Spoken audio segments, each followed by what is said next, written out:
The U.S. Army Corps of Engineers has ordered the Dakota pipeline to stay away from Standing Rock, and victory flags are waving high. We won, right? Nah, bruh. With the Obama-Trump transition in full swing, many are saying it was nothing more than a political okey-doke move. We'll read you the receipts, and we'll tell you what's coming next. Oh, and Trevor Noah, Charlemagne, we're coming for y'all ass too. You're listening to Black Journos. That led to Chris Wood's death. The fuck is that? Black Lives Matter! Just the media. I knew something was wrong when a little pretty white girl ran into a black man's arms. This was a white lash. He lied. Sure, he embellished. No. It ain't us, it's the media. It's the media. The media. I would be really offended if there was a school that was known as an historically white college. Ain't nobody got time for that. Obviously, there's a smell of marijuana in the air. Yeah, giveaway. Hide your kids, hide your wife. The fuck? I can't see power. Let's get the fuck out this country, motherfucker. You're listening to Black Journos. That's right. That's how I'm feeling. That's how I'm feeling this brisk December evening. It's the most interesting man in Southwest Atlanta, E.S. Stokely. Oh. Alongside of me, coming by way of the Rocky Mountain State via Atlanta, Georgia. It's Dot. Hello, Dot. Hi.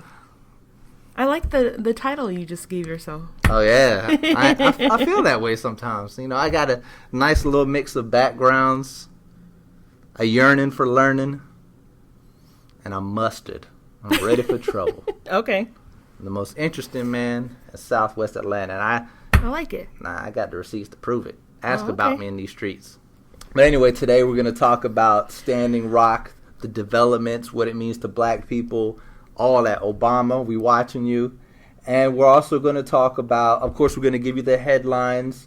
And we're going to get into what everybody's talking about. Every black person with radio or television is talking about Charlemagne and Trevor Noah and their interactions, let's say, with Tomi Lahren. But first, I just want to check on you, Dot. How's everything going in your world? What's up with you, girl? I'm good.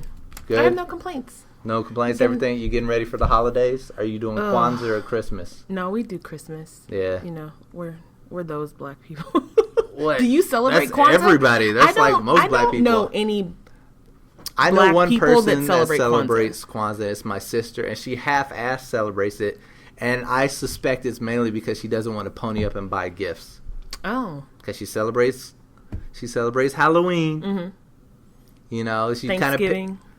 She doesn't celebrate Thanksgiving, but she damn sure asked for a plate. Oh, okay. See what I'm saying? Yeah, I get it. So I feel like that was something that was popular, you know, when it came out in the 80s, 90s, you know. I think, you know, Black there was people that tried to do initial it. push for it. And I think what I'm going to do is put together an action plan to make Kwanzaa more popular. Really? Yeah, because, you know, right now it's just not popping. And I It's really not, because as I'm sitting here listening to you, I don't think that I know the principles. I know one's unity. Mm-hmm, like Umoja. Right. I think that's the only one and I know. I know the colors of the candle. I know there's... That's so sad. Is it? Oh, damn. I know there's a black, red, and green candle, but I don't know. I know it's 3, 3, and 1. Okay. I don't know if it's one black candle. So it's 7 days? I think so. Yeah. I think we need to do some research. I think we do. But what I'm saying is Kwanzaa, it's the organizers of Kwanzaa's fault, not mine, for not making it more hype and appealing. Yeah, it doesn't appeal to me. Right. So I'm doing Christmas in my house. Under the tree. I actually have a ugly Christmas party on Christmas Eve. Ooh. If you have a sweater, like an ugly sweater. Yeah. Oh, you're having it at my house. Yeah. Oh, is this my invite? Yeah, you can come. Yeah. Oh, okay. Oh, I'm excited. Now, my 2 little rascals will be running around. Oh, that's perfect. But, you know, it'll be them and adults. Oh, I like it. Will there be adult beverages? Come on now. I went to the University of Georgia. Okay. Come on now. Yeah, I'm going to have Some a signature. Spiced eggnog? Yeah, maybe. I'm going to have a signature cocktail for you. But, yeah. That sounds like fun. My mom will be there. My stepdaddy. You know, my good white dad will be there. A couple friends from the biz will be there. And I invited my sister, but, you know, maybe she'll bring, issues there, but Kwanzaa gifts. the excuse she gave me was Kwanzaa. I'm like, oh, okay, Kwanzaa. Okay. But yeah. That sounds like fun. I like it. You ready? I'm ready. All right. Oh, and wait till you see my ugly sweater. Oh, is this something you purchased or you made it? Well, yeah. Well, no, I purchased it. I ain't making nothing. Do you know that there's actually a website, uglysweater.com, you can make an ugly sweater? Oh, really? Yeah. Nah. But I feel like a lot of people just go to like Goodwill, Walmart, or not Goodwill, not Walmart. You know, Goodwill, Salvation Army. My wife to find got those hers places. today, and I think she got it from Walmart or Target. But you know, they have like sections now, right? So that's how she got. I feel hers. like now they're making them on purpose because they know people go to these ugly sweater parties. So yeah. Whereas back in the day, they were just ugly. Like this is not the one I got, but I wanted to get a Kelly Kapowski ugly sweater, like a Saved by the Bell one. But the price was too damn high. The rent was too damn high, and I was like, and I couldn't find a knockoff. See, one, that's what I'm saying. So I went with the one I really wanted, but I found a knockoff, and yeah. Now they've commercialized the ugly sweater, which is what Kwanzaa needs to do. Kwanzaa needs to get some people that can profit off of it. You need to figure out what you can market in Kwanzaa and sell. Like I would get make it all about hair, you know, and that way you get the black hair industry behind you. You know, you got to get some type of corporate interest behind you, like Halloween. It turned into Halloween because people realized they could sell candy and hella costumes. Right. Easter, or like Black Valentine's Friday. Day. Did you know Black Friday? It didn't even exist 20 years ago. There was That's no what I'm such saying. thing. What better way to market Black Friday than to black people who celebrate Kwanzaa? But you got to get some shit they want to buy. True. And you got to get some cool people behind it as well. Exactly. You got to get some people, you know, incorporating Kwanzaa because we're not leaving Christmas. No, we're not. You got to get people incorporating Kwanzaa into their celebration, like an Idris Elba. I think if he didn't really say shit, he just showed his little Kwanzaa celebration. People like, oh, you know, the tastemakers. I might be down with that. Jesse Williams, you know, showing his little Kwanzaa setup along with his Christmas tree. People be like, oh. You know, I don't want to give you my full action plan to make Kwanzaa hype because I need to figure out how to profit off this shit. But so you're going to commercialize Kwanzaa like they did the ugly sweater. And I will save Kwanzaa. Okay. A mixed dude from the South is going to save Kwanzaa. There you go. But anyway. Light-skinned brothers save the day. Speaking of light-skinned brothers saving the day, we're going to talk about Obama and Sean Williams because we're talking about Standing Rock. Yes. A lot is going on at Standing Rock. It's a victory, right? No, not really. The U.S. Corps of Engineers said that the DAPL can't come through there. That's true, but they're saying, okay, y'all can leave now. That's the kicker. They're saying, okay, y'all can go home now. Right. It's sort of a victory, but the company that's behind the pipeline says nothing's changed.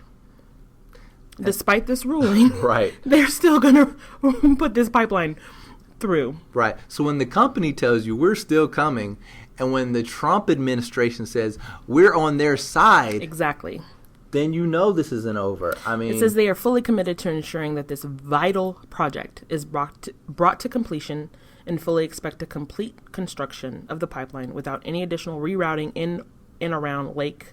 Ooh, I don't know how to say that. Don't worry about the lake. Oahe. Nothing this administration has done today changes that in any way. Exactly. That's their statement. And what they're going to do is play the waiting game. They're going to wait until Obama is out of office because Trump has already said he supports the completion of the oil pipeline project. And they're going to get that. It's going to work. We're going to be, well, not we, but they'll be back out there protesting because they're just going to wait this out. They're going to wait till Obama leaves. And that's the thing. Again, Obama is not here to save us, but it was a great political move on his part because he'd actually, there was this one package I watched where a Standing Rock Indian, this guy had actually met with the president, like taking pictures. He came and kicked it with the tribe, and he actually said, I got y'all's back. So what, now he's on camera. He's on camera saying that. So now, and then you've got this compelling emotional piece that's going viral on Facebook where the guy is like, where is Obama? I miss him. I thought we were dogs. So, and then you've got other people calling Obama out. You got Van Jones on Chelsea lately. You've got, you know, all these bloggers calling out Obama specifically. You, the black Young president. did as well. Right. So what happens it's over the weekend, right? That the announcement comes out. You know, Black Journos, we tweeted Obama directly, like, what's up, POTUS? And the thing is, so now this is a great saving face thing for Obama. He gets to say that the blood is not on his hands. but it's obvious that nothing has really done. So that segues to another biracial dude, Sean King, who's saying he's got a boycott going, and he's standing with Standing Rock, and they're well aware that nothing's changed. And so I sent you an email today because they're rallying the troops, basically. Yeah. So it started on December 5th, which just happened to be the 61st anniversary of the Montgomery bus boycott. And basically what they're doing is giving the federal government 43 days until Martin Luther King Day to meet the reasonable and humane demands of local activists in the following cities: Standing Rock, New York, and San Francisco. Okay. I mean, that's reasonable. Now, we still have to get into the details of what that is exactly. But what I do like is that people are saying, the wool is not being pulled over our eyes. We know exactly what's happening. This is basically just a break in the round, and we still got to come out fighting. And I also like that, because that's the criticism of the Black Lives Matter movement is there's no organization, there's no leader, there's no structure. What is the action that you're trying to achieve? And what Sean King came out with earlier this week is this is the action. We are working with Standing Rock in the near future. We're also going to be doing initiatives to fight police brutality, and this is how we're going to do it. And which is why he picked San Francisco and New York, because we've got Khalif Browder, we've got Eric Garner. Who in San Francisco? The names. I'm not sure of the names, but I don't remember the names. He specifically picked these cities because of the police brutality. And he said, these cities are kind of promoted as diverse, progressive cities, but they're not.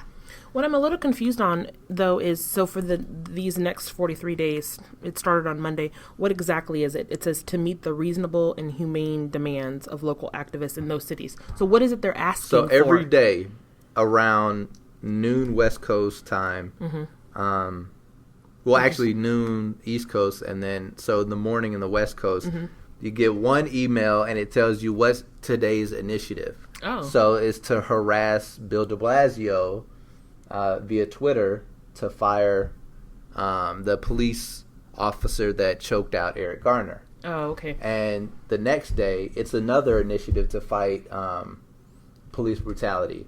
So every day there's some call to action. Okay. And then there's greater goals of defunding the DAPL. So whatever banks are invested in it, for instance, Wells Fargo, not only, and he's making it easy, he gives you exactly what to tweet. He gives you two versions. You just copy and paste it and you move on with your day. And then if and when you're ready to take your money out of Wells Fargo, they've drafted up a letter for you to give to Wells Fargo. This is why I'm doing it. To say why you're leaving. This is exactly why I'm leaving, and this is when we'll be back if and when you meet these demands. And, they're going to give you resources to find the black banks or credit unions that you can go with instead. Okay. So the organization, if it's not completely there, there's a foundation at this point, which is good.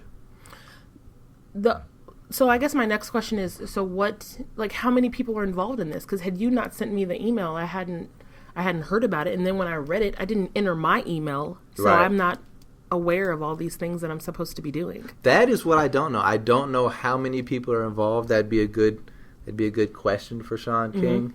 And exactly how much is he working with the Standing Rock community on the pipeline issue? Right. That I haven't seen the pipeline part of the plan, but what I'm excited about is that this is someone that's saying we do have a plan, it's coming, and this is what we're doing in the short term, and which is good because what the people who are against the pipeline have been able to achieve in the short term without really much organizing, besides what's happening once your feet hit the ground there. It has been great. You've been able to finally get corporate media to cover it, and you've got the Obama administration to say, all right, we're going to stop it for now. Now, like we said, it's not, the game isn't over, but the attention that's being drawn to it enough, and the parallels between what they're going through and, the genocide that they've gone throughout history, and then for black people, our own civil rights has been important. Do you think that, I guess I'm somewhat encouraged by the people at Standing Rock. Mm-hmm. I just don't know that we have ever been able to mobilize ourselves like that. Not recently, anyway. They've got thousands of people that are camped out, blocking the pipeline. It's freezing. It's a blizzard, essentially. Mm-hmm. And I just don't know that we're able to do what those people are able to do. Again, you're about to do it. I've noticed the thing through most of our shows, there's always this point in the show where you say, but see, black people, we're not ready to do that. But you got to stop comparing black people's situation in America to other ethnic groups, because it's not so much a comparison as it is. It is a comparison, though. I guess it is, but it always seems like we have good intentions, but we never follow through with the plan. So while I think this is a great plan and he's got steps that I can go over, I'm skeptical because it's, like I said, I've said this before, a shooting happens, we boycott for a couple of days, and then we go back to our regular lives. Trump got elected, we boycotted for a couple of days, and then now things are back to normal. Everybody's getting ready for the holidays. Which is why it's important to have an economic plan, which is why the divesting from everything associated with the pipeline is important. And that's the key part of the Standing Rock element of the boycott, which is why, in my opinion, it has legs. Because there is a plan and it involves economic action. Well, let me go over the plan. There's 4 steps. If these demands aren't made, number 1, we will begin a full tourism boycott of those 3 cities. Mm-hmm. Not sure that there was a real threat of anyone going to Standing Rock, but San Francisco and New York, definitely. Number 2, we will begin a comprehensive divestment plan, which is what you were talking about, pulling your money out of banks, financial institutions. 3, announce a targeted national boycott of large corporations headquartered in those cities. And then 4, begin creatively disruptive protest in those cities. Exactly. And they already have disruptive protests now. But to your point about maybe the protest for a couple of days, we block a few highways, we throw a few rocks, and then we go home. Right. So it'll be interesting to see what are these coordinated, creative protests going to be that's going to be different. Because I got to tell you, I sometimes wonder how people find out about where to go for the protest anyway. I never get that tweet. I never get it I never get that text. So the fact that there really hasn't been much coordination for protests, in the past few years that I've seen, but they still managed to happen. Yes. I feel like it's promising that there's going to be more coordination. See, I look at this, I'm a kind of a realist and a little bit of a pessimist, if I might say, but I view this as something to be optimistic about. And I again warn you, Dot, about playing into the white man's I have to always play the devil's advocate. Right. I'm just saying, it just with the exception of you, I don't even know anyone else that has talked about it, Facebook tweeted. I don't see anyone else talking about it. That's because we're all cozy in our little corporate jobs. We got our 401k. We could tell our friends we work for this place and that place. Yes. We go out. We join like these little, black girl magic clubs, and we made it. You know what I'm saying? We made it, but we haven't made it. But I think in order for something like this to be effective, you have to have people that know about it, are passionate about it, and are going to follow through. And I just don't see that. But now that you know about it, yes, you can make an educated decision. I will go back on the website and enter my email address. If and when you would like to participate, maybe you do, maybe you don't, but maybe you educate other people, and maybe they'll make that informed decision about whether or not they want to participate. I'm down. I'm down for the cause. You down? I'm down. All right. No more comparing us to Mexicans and people from Japan. I can't believe you called me out like that. Have I said that on multiple shows? Yes, I compare us? You were like, there's no the only other thing people. I said, the N-word. No, you said the other things too. You've mentioned the whole protesting thing and going home before. But it happened. But listen. Our first show was right after the election. And at that time, there were 8 active protests going on in 8 major cities across the United States. And a couple days later, by our next show, we were done. This is the beginning. Okay, well, this is the beginning. I mean, you got to keep in mind that through every major point in American Black history, whenever an organized movement happens, then something happens to cut off the head of the snake. Whether they murder Malcolm X and Martin Luther King, whether they arrest Angela Davis for a crime she didn't commit, whether they introduce drugs into our community, flood it with drugs. The government got scared of gay people, so they engineered AIDS. I'm a conspiracy theorist. I believe that. Where did it come from? I don't know, but I was with you until the last point. You was with me till AIDS. Okay. I was with you till that one.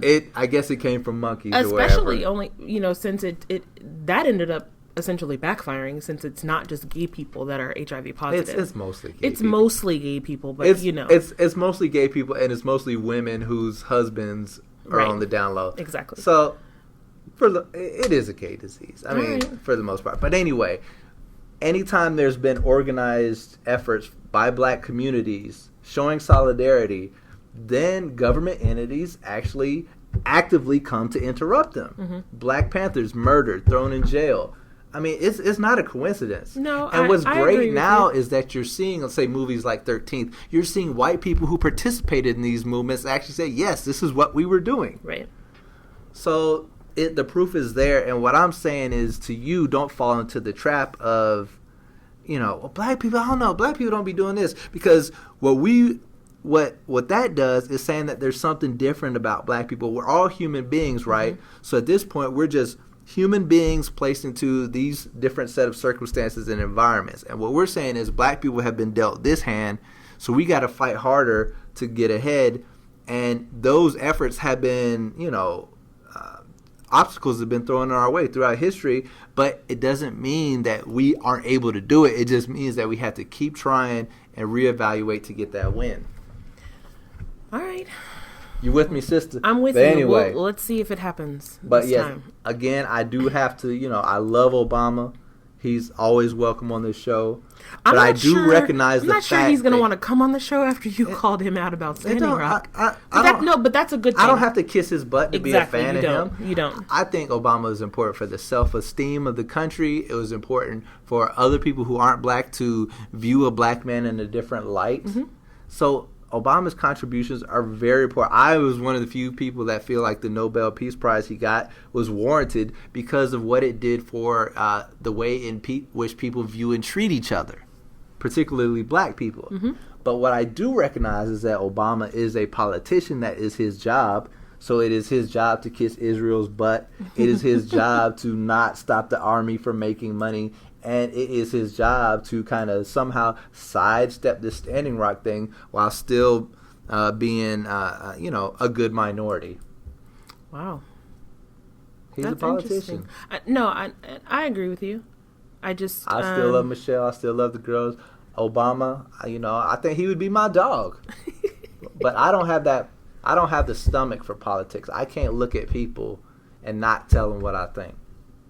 I feel like everyone says that going into it, and then somehow lobbyists and the money they're always able to turn all of these people who initially go in with good intentions, and then they end up doing the exact same thing everyone's done before them. And, I'm not one of these, a black activist that says the Obama administration was bad and, he didn't do anything for black people. Yeah, those people are the worst. Yeah, because I understand what the purpose of, Obama being president was, what it fulfilled in our lives, but what I do want to remind people is that he is just a politician, like he's a great politician, he's a great man, he's a great individual, but his job is still this. Right. He's still managing a corrupt institution. So that's but anyway, so look out for that, and shout out to the people at Standing Rock that were covering their own, they were basically journalists on their own front lines. There was this group of drone journalists, and I got to say they did a lot better than the corporate news outlets in really giving accurate representations of what was happening to people there. Yes, because there were incidents where apparently the police were saying, they were putting out fires. Right. But the drones showed, no, you were actually water hosing. In freezing weather. It was 27 degrees when they did that. And you know what? I wrote down the notes here that, the Standing Rock drone journos are greater than corporate news, because I fucking wrote a script where I said that they were getting hosed off. That the police and the authorities turned the hoses on them, and they took it out of the script. It was taken out. So what I'm saying is, because we're still too sensitive about water hosing, and because we don't want to accept that as part of our history. That this is it a happened. dirty history, and it's still racism. They essentially did the same thing to the people at Standing Rock that they did during the Civil Rights era. Right. But that's not something we want to talk about. Those aren't the images we want to see. Right. Which is why we don't took the officers, the police department's word that, oh, no, we were putting out some fires. Really? Fires? It was 27 degrees outside. And that's why people at home and on social media are mad at us that work in corporate news. Because we will take that police statement and treat it as fact. True. And we will not connect the dots as we should as journalists when we have the ability to do so. Mm-hmm. Well, I think you and I try to, but we get pushback. Right. Or we get scripts changed. Right. Or we get why are you so angry? Right. like today, the alt-right. Now, a lot of people in mainstream outlets have been calling alt-right, neo-Nazis and white supremacists as of late. Big ups to that. Yes. But then there's still some shows, like ones I've been associated with, that are calling it alt-right still. And on these newsroom floors, good black people are like, no, there's white supremacists. They've been saying it over here. They've been saying it over here. Why can't we say it? And it's all about who you work for, folks. Yes. It's all about who you work for. And who's in charge. So we're going to be watching Standing Rock, and we're going to that's an ongoing story. It's not going anywhere. Basically what happened was they won a round. And that is it. So they won a battle. They won the war is still going on. The war is going and it's going to be a long It's going to be long, and it's going to be bloody. But anyway, before we got headlines coming up, we got some important things to talk about. But, I mean, we got a lot of, we're not going to do the shade this week because enough shady shit has been going on without its own segment. I mean, Charlemagne, the God, Trevor Noah, selling out for you got blue-eyed devil here on the run now. I'm going to call her a delicate white flower of purity of course you and would, loveliness. Because you're a black man. Exactly. And that's how you look at all white women. We cannot resist the blonde object of our affection. Like I've said before, y'all at least clearly nothing from OJ. At least clearly Trevor Noah and Charlemagne have it, who made their living calling the white establishment out on their shit. And a 24-year-old petite blonde white woman comes and sits in front of them, and it's just smiling ear to ear, big Kool-Aid grins. Yeah, get y'all every time. I don't know. Ask your boys. I know. The power of the P is strong.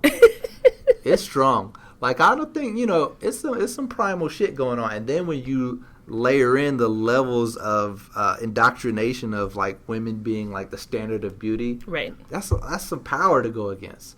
So I don't care if you're, Charlemagne, who's like a 5%er or Muslim, whatever he is, or Trevor. Is he? He invites a lot of those types of personalities onto the Breakfast Club and seems to be well versed in it. Okay. So I don't know if he's still practicing, but seems that he's practiced at some point. Okay. I wasn't aware. I wasn't aware of that. And Trevor Noah, whose every show is about racism, but then Tomi Lahren, who is an advocate for white supremacist thought and action, not just thought, but action against Black Lives Matter.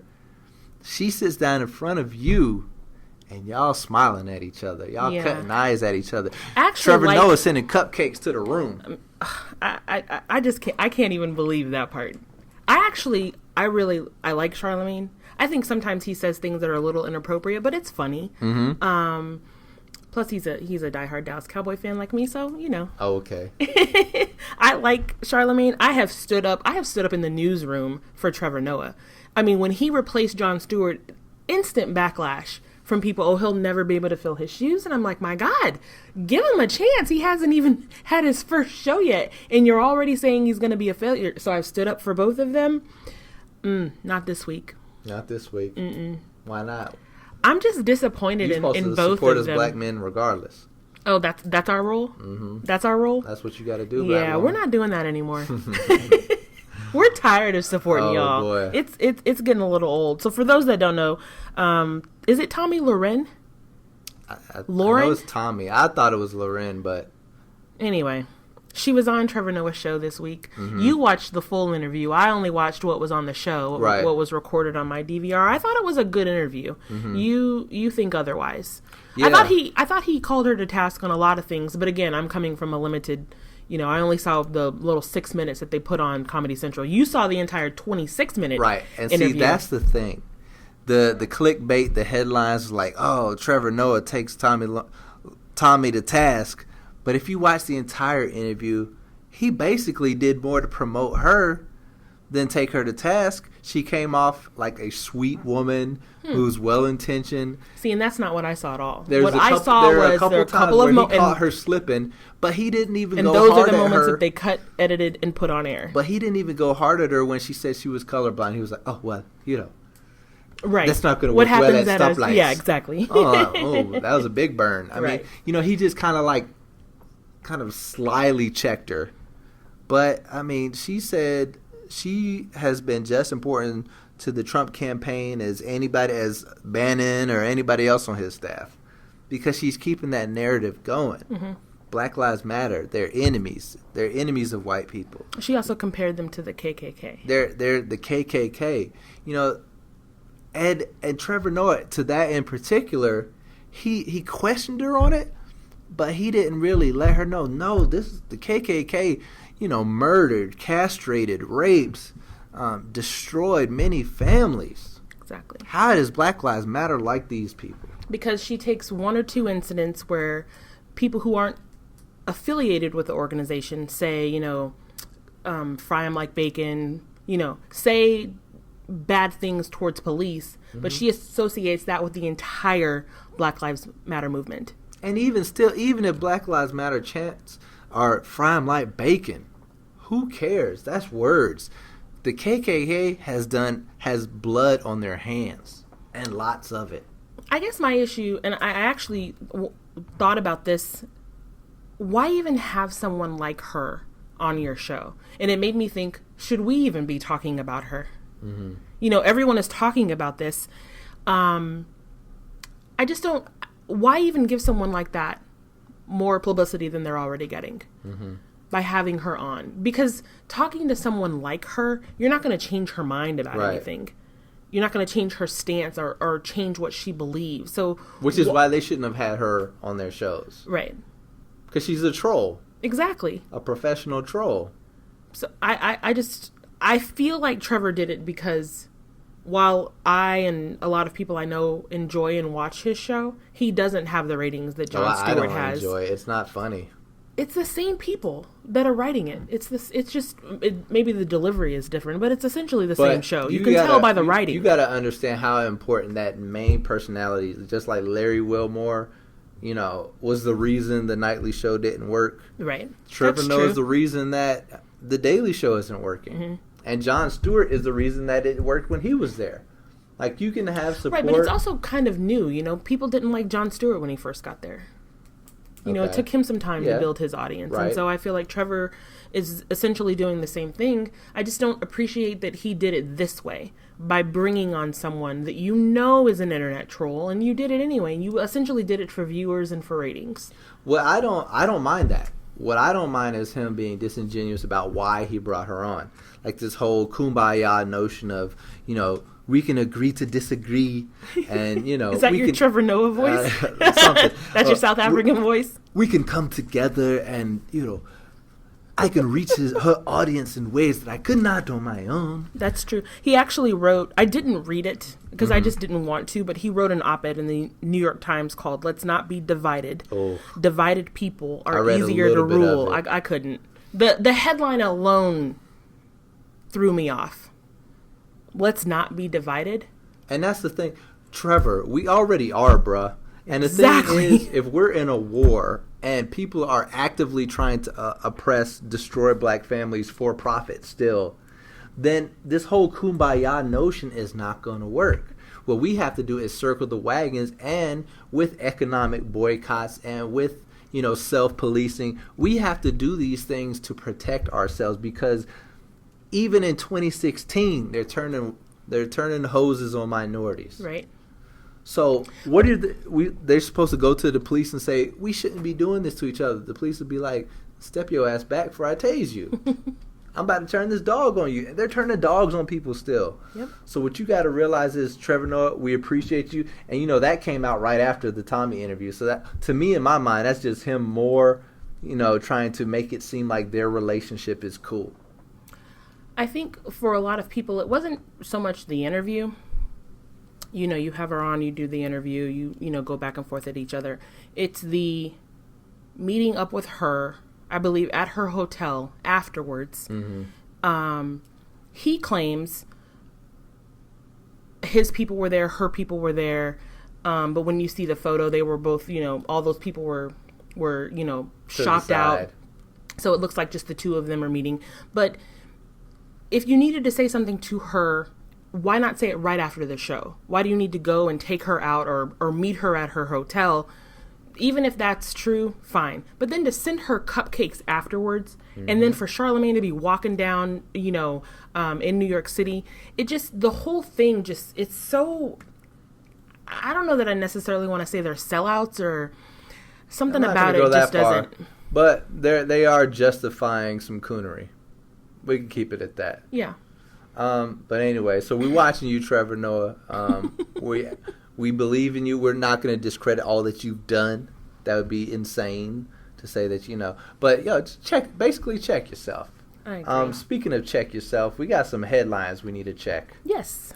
And they're all, well, they're kind of heavy, but then we'll get into some lighter ones. So, a judge in South Carolina declared a mistrial in the murder trial of Michael Slager. And for those that don't know, because there are so many police shootings of black men in this country, he is the police officer caught on camera shooting Walter Scott in the back. While he was running away. 18 feet away before the first shot is fired. He fired 8 shots. He hit him in the back. And is claiming self-defense. 5 times, right. Well, the jury, one juror, not the jury. I think, you know, we keep saying the jury. It's a hung jury. It was one person. Now, keep in mind, this is a jury of, what I read, 11 white people and one black person. And one African American. So, fingers crossed it's not the black guy. Oh that is the holdout. We haven't heard from any of these jurors since then. But yeah, the judge had to declare mistrial because it was 4 days of deliberations and they weren't able to come to a conclusion. And he's scheduled to go on trial also on federal charges, including civil rights violations related to the shooting. The prosecutor says he will retry him. Mm-hmm. In another shooting. Good God. An ex-NFL player was shot and killed by a motorist that he got into a road rage incident with. The reason why people are so upset about this is because this man shot him several times, waited for police, gave him the gun that he killed this man with, ex-NFL player Joe McKnight, and then they let him go. They let him go home. The reason people are really pissed, particularly in the New Orleans area, because it's very similar to the circumstances that another black player was killed by another black man. Yeah, but they charged Will Smith's killer with second-degree murder. He's still in jail. Right. He's still sitting there. So we'll be watching this man has been arrested on manslaughter charges. Now, in some happier news, former Baylor standout Isaiah Austin has now been cleared to play basketball again. Big ups. For those that don't know, 2.5 years ago, he was diagnosed with Marfan syndrome and a genetic disorder, which prevented him from being for going into the NBA. There was a ceremonial draft for him, right. But now he's been cleared to fulfill his dream, essentially. Good so hopefully a team picks him up. And then last but not least, the Beehive is buzzing. Are you a member of the Beehive? Hell no. I'm a grown-ass man. What I look like being part of a Beehive? Well, I'm a grown-ass woman, but I'm in the Beehive. But you're a prime Beehive candidate, you know. Am I? Yeah, because in my opinion, it's about either people who like to dance or women who like black empowerment anthems. Okay. So did you realize that the song Formation I just learned this week. I feel like I've been out of the loop because the song came out right before the Super Bowl. But it's basically a song talking about information. When she says, "Okay, ladies, now let's get information." Oh. Right! I had the exact same reaction. I had no idea. I really thought Beyonce was telling us to get in line. I would venture to say that a lot of people, yeah. Yeah. Especially with all the great get dancing information. and, synchronized dance moves. Yes. All right, good. Anyway, our girl Beyonce. Grammys time. Grammys. Up for 9 nominations. She's got 62 nominations total. That makes her the most nominated female in history.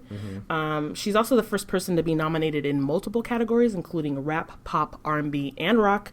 And if she wins 8 of those 9 Grammys, she will be she will have the most Grammys for any female. With the record is 27. But she's never won Album of the Year, which her main competition for the next Grammys, Adele, has already done. So yes. This is shaping up to be a Beyonce versus Adele Grammys. Hang tight. Exactly. They're both up for Album, Song, and Record of the Year, the 3 biggest awards. And a shout out to Kanye West, Rihanna, Drake. They're up for 8. And Chance the Rapper is up for 7. I love him. Big up. Hey, so let's, speaking of good things that we want to put on our radar, let's get into this blacklist. If you was blacklisted in the days past, your job was done, your career was done, your life was over. But we putting a blacklist on his head. It's some hype shit now. So let's add to the blacklist Moonlight. If you don't know, now you know. Have you seen the movie? I have not seen it. It's definitely so good. Something that I want to see. Just because. Do you know what it's about? I do know, which is probably why I haven't seen it yet. Because it's like, a black gay man struggle with his sexuality and like a little boy. And I'm like, well, it's like Lord, here we go 3 again. different phases of his life. The cool thing about it is that it's played by 3 different characters. So there's the young, and each character has a different name because when he's younger and then high school and then as a grown man, he goes by different names. But yeah, it's a coming of age story of a young black guy in Miami. And it's an amazing film, as and a guy it is who being loves honored. Great film, I'm definitely going to put my biases aside and just enjoy it as a story. I'm looking forward to watching it. Well, the LA Film Critics Association named it Best Picture of 2016, and it took every award just about at the Gotham Awards. And see, you have to go see it. It's a great film. And that's what's great about, black culture in general. We are starting to get our due. We're having to kind of take the side door route to do it, but at least the side doors are opening up. Yeah, because this is an independent film. But it's great that we're, like, there are other stories that need to be told besides, thugs and maids, right? Strippers and drug dealers. There are other stories that that can be told by us. Exactly. Great show, Dot. Thanks. I loved it. I'm a fan of you. Let's do it again next week. Before we go, I just want to add to my invites. Of course, Obama. Hey, you always welcome on Black Journos. You my dog. But I also got to add to the list, Damon Young. You've been doing some great work as far as writing now. If you're not reading Very Smart Brothers, I don't know what the fuck you're doing. So Damon Young, you're also always invited. Thank you for turning me on. I had read a couple of their things, but now I read it almost daily. Good shit. And of course, for Dot, Oprah, Michelle, let's get you on here. I just realized there was something I forgot to mention was from Charlemagne. He tweeted something that kind of made me a little upset, so I want to invite some women on that I think would be a good response to him. He said, would be dope if a young black or Hispanic woke woman used social media to create a platform to be a voice like Tomi Lahren did. So I wanted to let him know that there are some, and we should invite them on the show. Zendaya, Francesca Ramsey, Jamila Lemieux, Amanda Stenberg. Don't know her. She's an actress. You'd know her if you saw her. Okay. Young actress. Zara Shahidi. She plays the middle child on Blackish. Okay. And 3 names that you probably don't know, but they're all part of this really important movement. Eliza Garza, Opal Tometi, and Patrisse Cullors. Those are the 3 women who founded Black Lives Matter. So. All right, ladies, let's get information. Screw you, Sir Charlemagne. All right, y'all. Till next time, Black Journos, we out. Peace.